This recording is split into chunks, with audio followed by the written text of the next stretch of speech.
ताज़ा तरीन वीडियोस के लिए चैनल को सब्सक्राइब करके बेल आइकन और ऑल नोटिफिकेशन पर क्लिक करें ताकि आपको मिले हर अपडेट सबसे पहले।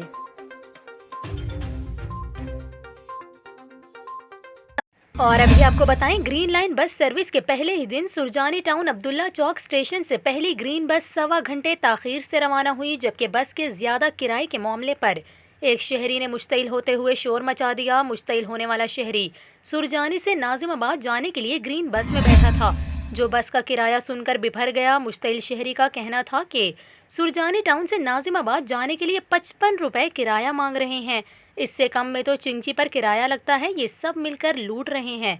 दूसरी जानिब ग्रीन लाइन बस सर्विस की बसें सुरजानी टर्मिनल से निकलना शुरू हुई तो पहला स्टेशन लोगों के लिए ताखीर से खोला गया। स्टेशन के बाहर शहरी बस के लिए गेट खुलने के मुंतज़िर रहे। इस दौरान बुजुर्ग शहरी ने शिकायत की कि काफ़ी देर से खड़े हैं, बस स्टेशन के गेट बंद हैं, बस लेट आनी थी तो इत्तला के लिए कोई बैनर या नोटिस ही लगा देते, जिस पर सिक्योरिटी अमले ने शहरियों को जवाब दिया कि विफाकी वज़ीर आएंगे, इसके बाद स्टेशन खोला जाएगा।